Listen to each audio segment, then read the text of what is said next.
ఇక నుంచి డిఎస్సి టాపర్లు ఉండరంటండి. మెరిట్ లిస్ట్ ఉండదంట. కట్ ఆఫ్ ఉండదంట.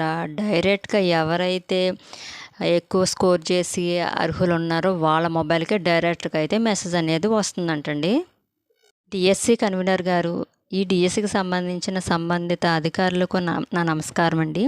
దయచేసి మా డిఎస్సి అభ్యర్థుల ఆందోళనని అర్థం చేసుకోండి. మేము ఎంత సఫర్ అవుతున్నామో ఒకసారి అర్థం చేసుకోండి.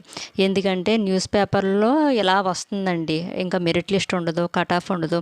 ఇంకా డైరెక్ట్‌గా ఎవరైతే సెలెక్ట్ అయ్యారో వాళ్ళకే ఫోన్‌లకి మెసేజ్ వస్తదని చెప్పేసి వస్తుంది. ఒకవేళ ఈ న్యూస్ నిజమే అయితే గనక నిజమని చెప్పేసి, లేదు ఇది అబద్ధం ఎవరు నమ్మకండి అని చెప్పేసి మీరు అఫీషియల్ డిఎస్సి వెబ్సైట్లో కానీ లేదా ఏదైనా ఒక న్యూస్ ఛానల్లో కానీ దయచేసి ఏదో ఒక మీడియా పూర్వకంగా మాకు చెప్తే మాకు ఒక ఆందోళన అనేది తగ్గుతుంది కదండి. దయచేసి అర్థం చేసుకోండి. డిఎస్సి అఫీషియల్ వెబ్సైట్లోనేమో మెసేజ్ దగ్గర పైన అయితే మనకు స్క్రోల్ అవుతుంది, దయచేసి ఫేక్ న్యూస్ స్ప్రెడ్ అవుతున్నాయి నమ్మకండి అని చెప్పేసి ఒక మెసేజ్ అయితే వెళ్తుంది. అంటే దాన్ని బట్టి మేము ఏమనుకోవాలి, ఇది ఫేక్ న్యూస్ అనుకోవాలా లేకపోతే ఇదే నిజం అనుకోవాలా, ఏమనుకోవాలి చెప్పండి. కనీసం మీరు ఒక పత్రికా ప్రకటన అనేది రిలీజ్ చేసి అది అఫీషియల్ డిఎస్సి వెబ్సైట్లో పెడితే మాకు ఈ బాధ అనేది తగ్గుతుంది కదండి. అసలు మెంటల్గా ఎంత సఫర్ అయిపోతున్నామా అనేది పడే మాకే తెలుసండి. అసలు ఇప్పుడు మెసేజ్లు ఎవరికి వచ్చినాయి అనుకోవాలి, ఎవరికి రాలేదనుకోవాలి. పోనీ మీరెలాగా స్పందించరండి. కనీసం పోనీ ఆ హెల్ప్‌లైన్ నెంబర్స్‌కైనా కాల్ చేసి వాళ్ళని అడిగితే వాళ్ళు అసలు సరిగ్గానే చెప్పరండి. అదిగో వచ్చేస్తాయి, ఇదిగో వచ్చేస్తాయి అంటారు. లేదు యూట్యూబ్‌లో చూసామంటే అవి ఫేక్ న్యూస్‌లు, అవి నమ్మకండి అని చెప్తారు. కనీసం పోనీ వాళ్ళకే క్లారిటీ ఉండదండి. ఒకసారి చేస్తే ఒకటి చెప్తారు, ఇంకోసారి చేస్తే ఇంకొకటి చెప్తారు. లేదు మాకు ఖచ్చితమైన సమాచారం మా దగ్గర లేదండి, అధికారుల నుంచి మా దగ్గర ఏమీ రాలేదు అని వాళ్ళు చెప్తారు. అలా మాకు ఎలా తెలుస్తుంది చెప్పండి న్యూసు. అయితే వాళ్ళకి ఖచ్చితమైన ఇన్ఫర్మేషన్ వాళ్ళకి ఇవ్వండి. మేము వాళ్ళకి కాల్ చేస్తున్నాం కాబట్టి వాళ్ళు మాకు ఏదో ఒకటి చెప్తారు. లేదంటే ఏదో ఒక మీడియా పూర్వకంగా ఒక ప్రెస్ మీట్ అనేది ఏర్పాటు చేయండి. మాకు అర్థమవుతుంది కదా, మేము ఎంత సఫర్ అవుతున్నామో మాకు తెలుసండి అసలని. కనీసం పోనీ ఏది చెప్పడం మానేసి ఓకే మీరు ప్రాసెస్ అంతా చేసుకుపోతున్నారు. ఇక్కడ ఎంతమంది అభ్యర్థులండి నిజంగానే. నిన్న పేపర్‌లో ఇదే న్యూసు, ఈరోజు పేపర్‌లో ఇదే న్యూసు. అంటే ఇదే జరుగుతుందని మేము కూడా ఫిక్స్ అయిపోమంటారా ఏంటి? మీరు డైలీ కూడా న్యూస్ పేపర్ చూస్తారు కదండీ. ఒక్కసారి నేను న్యూస్ చూసినప్పుడు ఏంటి ఇది అబద్ధం కదా, ఇది ఎందుకు పేపర్‌లో వచ్చింది, లేదు ఇదే నిజం అని చెప్పేసి ఏదో ఒకటి కన్ఫర్మ్ చేస్తే మేము కూడా మెంటల్‌గా ఫిక్స్ అయిపోయి దీని గురించి ఆలోచించడం కూడా మానేస్తాం కదండీ.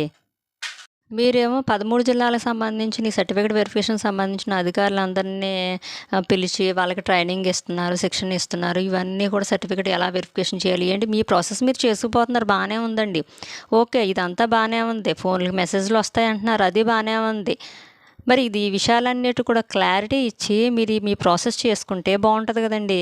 కనీసం మీరు నోటిఫికేషన్లో ఏ విధంగా ఇచ్చారో, మీరు ఎలా చేస్తానన్నారో ఏంటి అదంతా కనీసం నోటిఫికేషన్ ప్రకారంగా మీరు వెళ్ళినా బాగుండేదండి. కనీసం మేము ఎగ్జామ్కి మేము చదువుకుంటాం, మహాప్రభు మాకు రోజులు పెంచండి, మాకు టైం ఇవ్వండి, ఒక్క 3 మంత్స్ ఇవ్వండి అంటే అసలు టైం ఇవ్వమంటే ఇవ్వమన్నారండి. కానీ రిజల్ట్స్ ఇవ్వడానికి మట్టుకు అప్పుడే 2 మంత్స్ అయిపోతుంది. రిజల్ట్స్ ఏమో ఇవ్వట్లేదు. ఇప్పుడేమో కనీసం ఏదో ఒక విషయం క్లారిటీగా మాకు ఇన్ఫర్మేషన్ అనేది ఇవ్వట్లేదు. ఇక్కడేమో న్యూస్ ఎలా స్ప్రెడ్ అవుతుంది, ఆల్రెడీ శిక్షణ అనేది స్టార్ట్ అయిపోతుంది. 50 మంది అభ్యర్థులకు 2 అధికారులు 1:1 నిష్పత్తిలో పిలుస్తారు. ఇదంతా ప్రాసెస్ జరిగిపోతుంది అని మట్టుకు వచ్చేస్తుంది న్యూస్. కానీ క్లారిటీగా మెరిట్ లిస్ట్ అనేది రిలీజ్ చేసి, ఇంత కట్ ఆఫ్ అనేది రిలీజ్ చేసి తర్వాత మీరు ప్రాసెస్ అంతా చేసుకోండి. పోనీ మాకు మార్కులు తక్కువ వచ్చినాయి కాబట్టి మాకు జాబ్ రాలేదు అని మాకు ఏదో ఒక క్లారిటీ ఉంటుంది కదండి. మీరు మాకు క్లారిటీ ఇవ్వట్లేదు. అసలు ఏది కూడా సక్రమంగా జరుగుతున్నట్టయితే అనిపించట్లేదు. ఆ వరకు నన్నే తీసుకోండి. అసలు నేను ఎంత టెన్షన్ పడుతున్నానంటే ఈరోజు కనీసం బ్రేక్ఫాస్ట్ ఉప్మా చేశాను, అందులో ఉప్పేకోకుండా ఉప్మా చేసేసాను.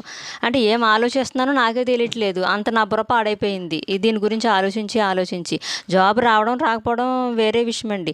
ముందు విషయం గురించి ఏమైంది ఏంటో డైరెక్ట్గా ఇంకా మెరిట్ లిస్ట్ లేదు, కట్ ఆఫ్ లేదు, ఏంటి డైరెక్టర్గా ఎవరైతే సెలెక్ట్ అయ్యారో వాళ్ళకి ఫోన్లకే మెసేజ్ వచ్చి వాళ్ళనే పిలుస్తారా ఏంటి, ఇదేంటి ఏం అర్థం కావట్లేదని ఆలోచించి వంట కూడా సరిగ్గా చేసుకోలేకపోతున్నామండి ఇంట్లోని. మా మా గృహిణుల బాధ ఇలా ఉంది. డిఎస్సి అభ్యర్థులు ఈ విషయం గురించి మీరు ఏమనుకుంటున్నారో కామెంట్ బాక్స్లో కామెంట్ చేయండి. వీడియో నచ్చితే కనుక ఒక లైక్ చేయండి, కామెంట్ చేయండి. మన ఛానల్ కొత్తగా చూస్తే కనుక సబ్స్క్రైబ్ చేసుకోండి. ఓకేనా ఫ్రెండ్స్? Bye friends.